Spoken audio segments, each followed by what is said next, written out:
Welcome to Bible Superheroes. Today we have a special topic that we'll be discussing on, and it's no other person than our father of faith, that man that walked with God, was obedient to God's commandment. He's no other person than Father Abraham. I will not be doing this alone because I have someone in the house that will be discussing this topic with me. But our Bible text is taken from Genesis chapters 12 to chapters 25. Please don't go away. We'll be right back.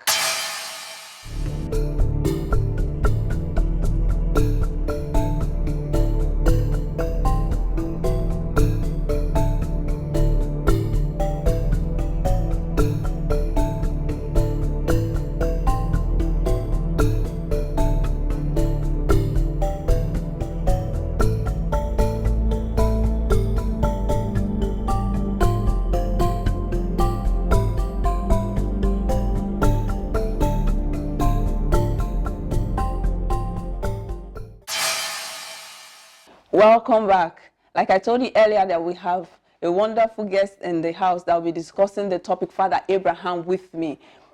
She is a gospel singer, she is an educationist, and I would like her to introduce herself better. Can we meet you, ma'am? Good day, viewers. My name is Omotayo Anuluwapo Temitayo. Thank you. Like I said earlier that we're discussing the topic Father Abraham. What do you want to tell us about Father Abraham? Father Abraham is a Bible character that is pictured with various characteristics. He is someone that obeyed God totally. Yes. He is a hospitable man. Yes. He is a father of faith. Yes, he had faith. Yes.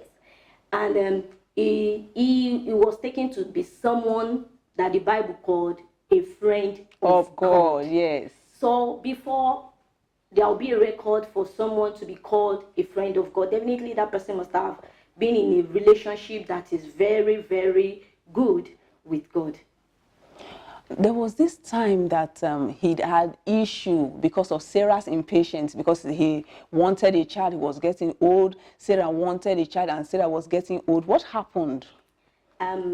What really happened, when I was reading through the Bible, I was trying to picture what Sarah was going through. Thank God you are a woman. As a woman, it will get to a stage when you think you are not getting what you should get. Exactly. As a woman, as a married woman, you start getting bothered. You start having some kind of concerns. I think that was the concerns that led to Sarah's impatience. And then, lo and behold, Father Abraham. Well, Sarah gave the advice. Yes. But it's another thing to give an advice. It's another thing to follow. And that reminds me of a story that one of my senior pastors told me, that the mother was old, and then the father, their dad said, it's like I will need more child. And the woman was like, no, I don't think I can give birth. Said, so what do you want me to do? Now said, they already had children. They already had children. So he wanted more children. So the woman was like, okay, you know what I will do? There's this girl that always come around to make my hair. Let me talk to her so you can. A younger girl. A younger girl, yes, of course. So, and then lo and behold, before you say Jesus is Lord, the lady, the girl that always come for the mother's edu, she was already a wife. The woman was not like, was it that you're already having it in your mind to go for the girl? So what I'm saying in essence was that Sarah gave the advice. Abraham took the advice.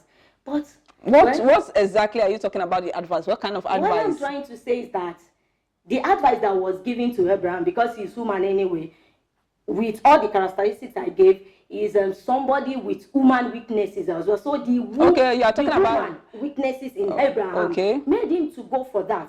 That he should marry Sarah's maid. To marry Hagar. Sarah's maid. Okay. Actually, when Sarah gave Abraham the advice to go for Hagar, I said earlier about the story of a senior pastor's parents.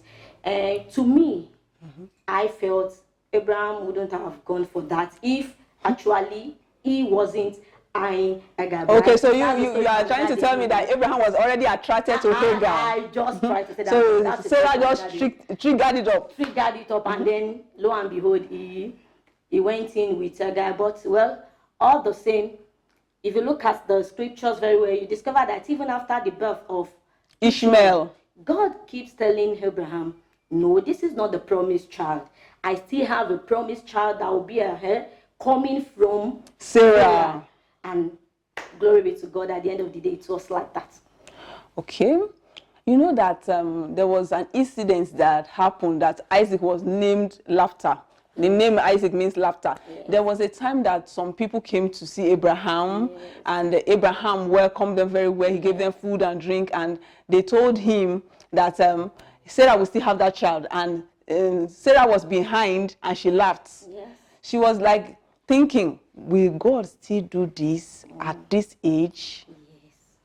And God actually confirmed it, yes, and God did it. What will you have to tell viewers out there about this patience for waiting on God, those believing God for children, not going sideways, going to shortcuts to see if they can have a child from A, B, or C, from different satanic measures, places? Yeah, thank you. What I would say in essence to viewers outside there is that, humanly speaking, it might not be convenient. But if you have your trust in God, if you have faith in God, like Abraham is called the father of faith, if you have that faith in God, even when you think what you are seeing is not visible, the reasoning that God is giving to you is not pictured visibly, why not keep waiting? Why not keep moving? The Bible says, though it may tarry, but it will surely come. My advice for viewers outside there is that let's try and be patient enough. God's time, like they always say, is the best. It may tarry, but I know definitely that it will surely come to pass. God gave Abraham his promise since he was 75 years old, and it came to pass at 100 years. So that's 25 years of waiting. And since I've been hearing testimonies, actually there might be something closer to that, but I don't think there's anybody that is as old as Father Abraham and Mother Sarah that we have now. No. So if God can answer them, please, viewers outside there, I will just plead that you should please have faith in God and be patient. Don't try to have a shortcut. Don't try to look elsewhere, because that shortcut can lead to a long cut. Okay. And again, there was, to me, I want to term this one as the greatest test of Abraham's faith, when God told him to offer Isaac as a sacrifice. What do you have to say about that? And I know that Abraham didn't tell Sarah about it. Of course. If you are the Sarah of Abraham, will you allow that? Of course, because Abraham knows that, of course, the wife will not allow that. Oh, he was a test. For you to know how Abraham had faith, so much faith in God. You know, Abraham is the kind of person that obeyed God totally. Even when God says move, the way is there, and he's seeing bricks, he will move. God told him, you will sacrifice your child, your only son. Don't forget, Ishmael was no longer at home. Mm-hmm. Sacrifice your only son. And then he was going. God told him in the night. And I believe God decided to tell him in the night to see whether over the night he might change his mind. But because Abraham has this relationship with God, a very good relationship. Whether it is good or bad, I'll keep following. The next day, he packed all needed. He was going with the servants, the maid, the horse, and Isaac himself, and they were, for 3 days, God still allowing keep moving. They were moving for 3 days, whether he will change his mind. I believe Satan will be somewhere and like, let's see. Like God told Job, no, that person is for me. I know Satan will be somewhere. You give him 3 days, you think he will not change his mind on the way. And they were going for 3 days, they were on the way. Opportunity for him to say, no, let me change my mind. My only son, even though I know, because I said earlier, Abraham is human. Right inside him, there will be a kind of pain that this child I got at old age, and God is still telling me to sacrifice. Well, because he calls me his friend, I don't have choice. I surrender all. And they moved, they got there. And just like he thought that God will intervene, glory be to God, God intervened. If you look at what he said when he was leaving the servant behind, he said, myself and Isaac, we are going to worship God. Yes. And we will come back. That's a statement of faith. Yes. From a father of faith. And glory be to God, they went and God did The miraculous. He did miraculous. Thank The you. miraculous. He did the miraculous. Thank you so much.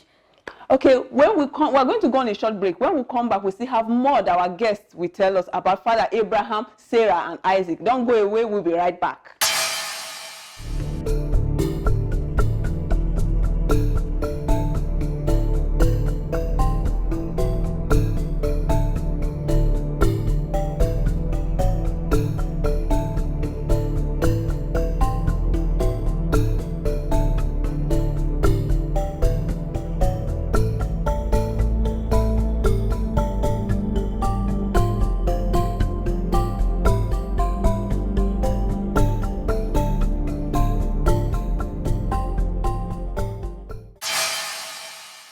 Welcome back. We still have our guest in the house, and she'll be telling us more she has to say about Father Abraham. So what do you have to say about Father Abraham, that time that he went on a journey and he had to lie to two kings about Sarah? Yes, actually, Sarah is a princess. A beautiful one at that. A beautiful woman. And then Abraham thought, if I should go into this city with this beautiful woman, after they've taken her from me, they might punish me or even kill me. And then he decided to plan with the wife. When we get in there, please tell them you're my sister. And then, so they can leave me and let me leave. They went in there, but because, like I said earlier, Abraham is a friend of God. God will never look at his things being handled anyhow. And when he went there, look at the innocent king. God plagued the family because of that. The second king, to thank God, it was even in the dream. If not, even at that, the family, the wives were barren. It was after Abraham prayed for them that their wombs were open. So as children of God, we should learn to say the truth at all times, no matter the consequences. We should learn to say the truth at all times. Yes. Okay, and there was this part again that Abraham and Hagar in the house. That's part of polygamy. That it was not.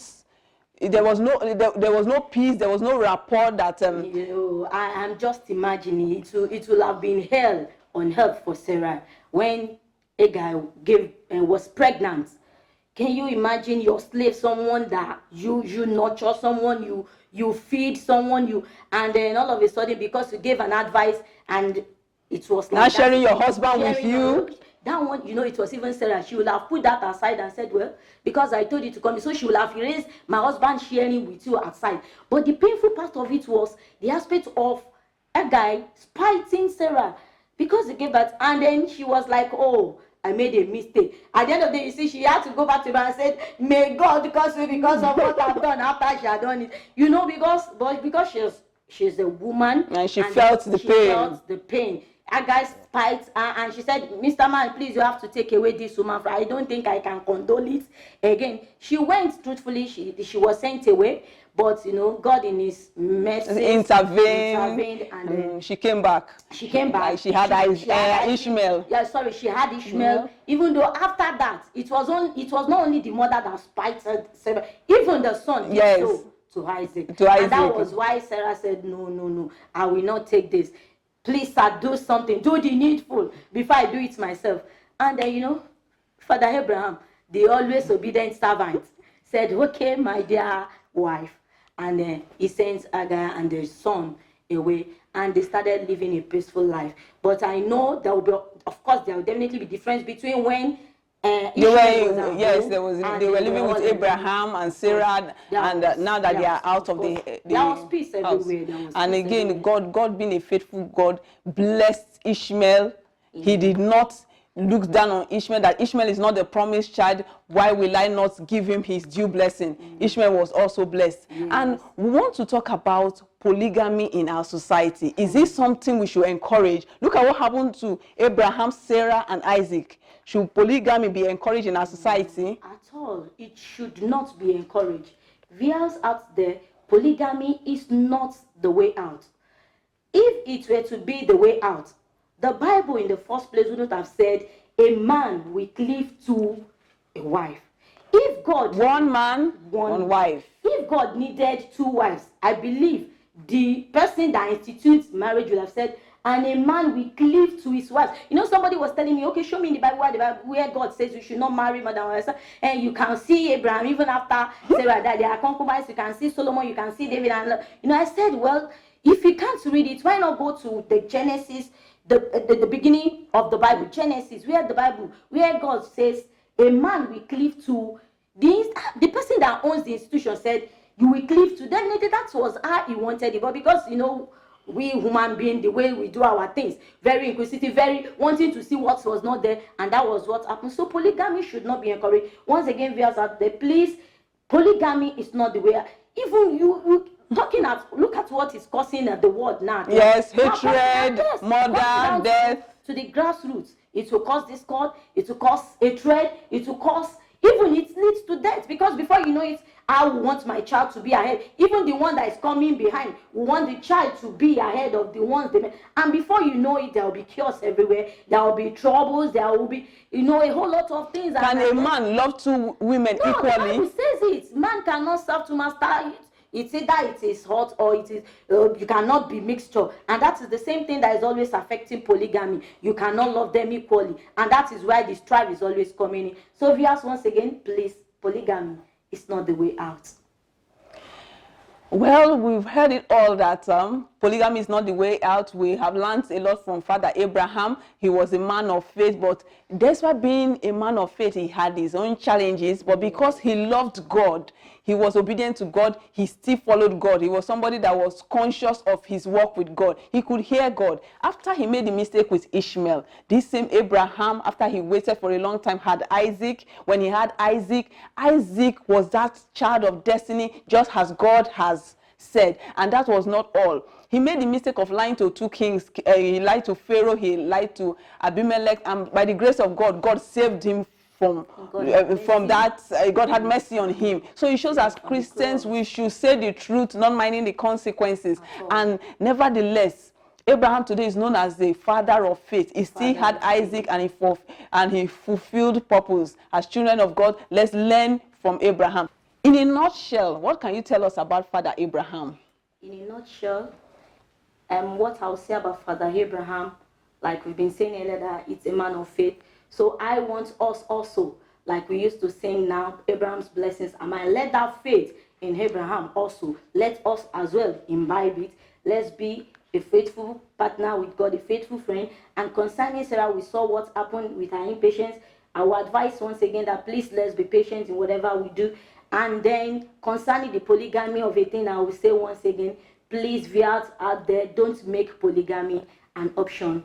I pray that God will bless us all. And once again, for as many that are looking unto to God for a fruit of the womb, because of this particular moment, God will answer them all in Jesus' name. Amen.